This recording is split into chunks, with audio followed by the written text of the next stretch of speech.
First of all welcome to Lama wealth. ఈ మధ్య నేను ఒక ఎన్బిఎఫ్సి కంపెనీని స్టడీ చేస్తున్నా. ఈ కంపెనీని స్టడీ చేసేటప్పుడు నాకు ఏమనిపించిందంటే, ఈ ఫినాన్షియల్ సెక్టర్ లో ఎస్పెషల్ గా బ్యాంక్స్ అండ్ ఎన్బిఎఫ్సి కంపెనీలను స్టడీ చేసేటప్పుడు మనం ఏ విషయాన్ని ట్రాక్ చేయాలి, ఇందులో ఉన్న డిఫరెంట్ టర్మ్స్ యొక్క మీనింగ్స్ ని సింపుల్ గా మనం ఎలా అర్థం చేసుకోవాలి, ఇలా ఇటువంటి ఇంపార్టెంట్ విషయాల్ని మన వాళ్ళకి షేర్ చేస్తే ఫ్యూచర్ లో మన వాళ్ళు ఏదైనా బ్యాంకు లేకపోతే ఎన్బిఎఫ్సి కంపెనీని స్టడీ చేసేటప్పుడు ఈ ఇన్ఫర్మేషన్ యూజ్ఫుల్ గా ఉంటుంది కదా అన్న కనిపించింది. సో ఈ ఫినాన్షియల్ కంపెనీలకు సంబంధించినంత వరకు నాకు తెలిసిన ప్రతి విషయాన్ని సింపుల్ గా మీకు ఈజీగా అర్థమయ్యే భాషలో చెప్పే ప్రయత్నం అయితే చేస్తా.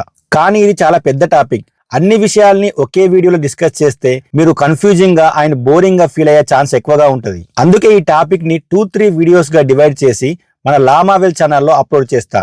ఇంకా లేట్ చేయకుండా మన మెయిన్ టాపిక్ లోకి వెళ్ళిపోదాం. ఫస్ట్ ఈ బ్యాంక్స్ అండ్ ఎన్బిఎఫ్సి కంపెనీలు డబ్బుల్ని ఎలా సంపాదిస్తాయో తెలుసుకుందాం. ఇవి రెండు కూడా వాళ్ళ దగ్గర ఉన్న డబ్బుల్ని బయట ఉన్న ఇండివిడ్యువల్ పర్సన్స్ కి లేకపోతే బిజినెస్ మ్యాన్లకి లోన్ల రూపంలో అప్పుగా ఇచ్చి ఆ లోన్ల నుంచి వచ్చే ఇంట్రెస్ట్ ద్వారా ఆదాయాన్ని సంపాదిస్తాయి. అయితే ఈ ఫినాన్షియల్ కంపెనీలకి డబ్బుల్ని ఎలా సంపాదిస్తున్నాయి అన్నది ఎంత ముఖ్యమో, డబ్బుల్ని ఎక్కడి నుంచి తీసుకొస్తున్నాయి అన్నది కూడా అంతే ముఖ్యం. దీన్నే సోర్స్ ఆఫ్ ఫండ్స్ అని అంటాం. ఫస్ట్ బ్యాంక్ యొక్క సోర్స్ ఆఫ్ ఫండ్స్ గురించి తెలుసుకుందాం. బ్యాంకుల లోపల current accounts and saving accounts అని ముఖ్యంగా 2 రకాల అకౌంట్స్ ఉంటాయి. మనలాంటి మిడిల్ క్లాస్ వాళ్ళు తీసుకునే అకౌంట్స్ ని సేవింగ్ అకౌంట్స్ అని అంటాం. పెద్ద పెద్ద బిజినెస్ మ్యాన్లు లేకపోతే డైలీ ఎక్కువ డబ్బుల్ని ట్రాన్స్ఫర్ చేసే వాళ్ళు తీసుకునే అకౌంట్స్ ని కరెంట్ అకౌంట్స్ అని అంటాం. అయితే ఈ current account and saving accounts ని అంటే కాసాని డిమాండ్ డిపాజిట్స్ అని పిలుస్తారు.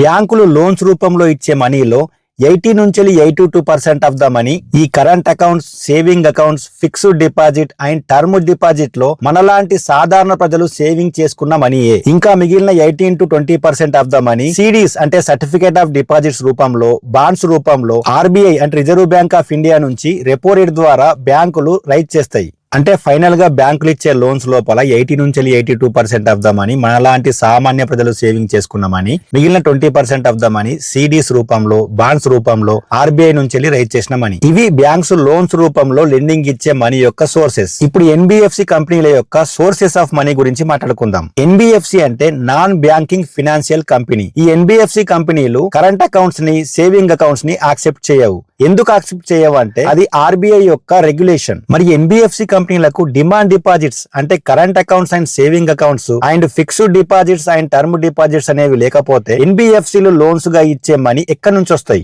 ఇప్పుడు ఆ ఎన్బిఎఫ్సి కంపెనీల యొక్క మనీ సోర్సెస్ గురించి తెలుసుకుందాం. ఇందులో first the borrowing from banks. Banks ఈ ఎన్బిఎఫ్సి కంపెనీలకి వర్కింగ్ క్యాపిటల్ లోన్ రూపంలో, టర్మ్ లోన్ రూపంలో హోల్సేల్ గా డబ్బుల్ని అప్పుగా ఇస్తాయి. మరి ఎందుకు ఈ బ్యాంక్స్ ఎన్బిఎఫ్సి కంపెనీలకి హోల్సేల్ గా ఫండ్ లెండ్ చేస్తాయి? ఎందుకంటే ఆర్బీఐ రూల్ ప్రకారము ఇండియాలో ఉన్న ఎవ్రీ బ్యాంకు పిఎస్ఎల్ అంటే ప్రియారిటీ సెక్టర్ లెండింగ్ అనే టార్గెట్ ని రీచ్ కావాల్సి ఉంటది. అంటే ఇండియాలో ఉన్న ఎవ్రీ బ్యాంకు వాళ్ళ యొక్క adjusted net banking credit ANBC నుంచి వెళ్ళి 40% ఆఫ్ ద మనీని ప్రియారిటీ సెక్టర్ కి అప్పుగా ఇవ్వాలి. ప్రియారిటీ సెక్టర్ లోన్స్ అంటే agriculture loans, education loans, home loans, MSME loans and micro finance loans అన్ని ప్రియారిటీ సెక్టర్ లోన్స్ కిందకి వస్తాయి. ఇక్కడ మనం గుర్తు పెట్టుకోవాల్సింది ఏంటిదంటే బ్యాంకులు ఉన్నాయి డబ్బుల్ని సంపాదించుకోవడానికి మాత్రమే కాదు, ఇండియాలో ఉన్న ప్రియారిటీ సెక్టార్స్ కి లోన్స్ ఇచ్చి ఆ సెక్టార్స్ ని డెవలప్ చేయడం కూడా బ్యాంక్ యొక్క రెస్పాన్సిబిలిటీనే. సో ఇండియాలో ఉన్న బ్యాంకులు ఈ ప్రియారిటీ సెక్టర్ లెండింగ్ యొక్క టార్గెట్ ని రీచ్ కావడానికి ఎన్బిఎఫ్సి కంపెనీలకి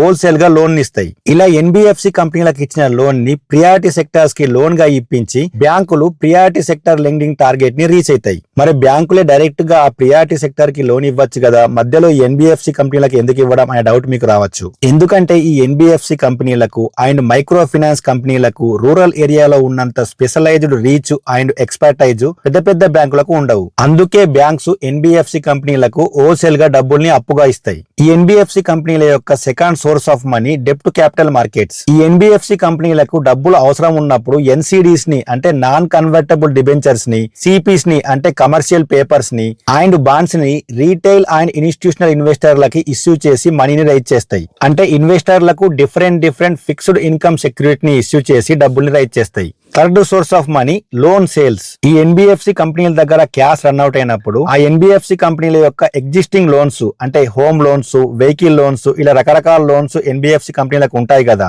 ఆ లోన్స్ ని బ్యాంకులకి సెల్ చేసి డబ్బుల్ని రైజ్ చేస్తాయి. ఈ లోన్ సేల్స్ ద్వారా ఇటు ఎన్బిఎఫ్సి కంపెనీలకి అటు బ్యాంకులకి రెండింటికి బెనిఫిట్ ఉంటది. ఎలాగంటే కొన్ని సంవత్సరాల తర్వాత వచ్చే లోన్ మనీ ఎన్బిఎఫ్సి కంపెనీలకి బ్యాంకుల ద్వారా ఒక్కసారిగా లంసంగా వస్తది. మరి బ్యాంకులకు ఎలా లాభం ఉంటదంటే ఎన్బిఎఫ్సి కంపెనీలు ఆల్రెడీ లోన్ ఇచ్చే వాళ్ళని రీసెర్చ్ చేసి వాళ్ళ యొక్క బ్యాక్గ్రౌండ్ చూసి ఇచ్చిన లోన్సే. అండ్ ఇవి ఈఎంఐ రూపంలో ఎవ్రీ మంత్ డబ్బులు కడుతున్న మంచి లోన్ కాబట్టి బ్యాంకులకి మళ్ళీ ఒక మంచి పర్సన్ ని వెతికి వాళ్ళకి లోన్ ఇవ్వాల్సిన పని లేదు. ఇలా లోన్ సేల్స్ ద్వారా ఎన్బిఎఫ్సి కంపెనీలకేమో క్యాష్ వస్తుంది, బ్యాంకులకేమో మంచిగా ఈఎంఐ కట్టే ఒక కస్టమర్ దొరుకుతాడు. ఇవే కాకుండా ఎన్బిఎఫ్సి కంపెనీలు ఇంకా అదర్ సోర్సెస్ ద్వారా మనీని రేజ్ చేస్తాయి. అందులో first the equity capital. Promoter దగ్గర ఉన్న ఫండ్ ని ప్రైవేట్ ఈక్విటీ ద్వారా లేకపోతే వెంచర్ క్యాపిటల్ ద్వారా పబ్లిక్ ఇష్యూ ద్వారా ఇలా రకరకాలుగా ఈక్విటీ రూపంలో డబ్బుల్ని రైజ్ చేస్తాయి. Second the ECB external commercial borrowings. ఈ విధానంలో ఆర్బీఐ గైడ్ లైన్స్ ప్రకారము ఓవర్సీస్ లో ఉన్న లెండర్స్ నుంచి అంటే బయట కంట్రీలో ఉన్న లెండర్స్ నుంచి ఫారిన్ కరెన్సీని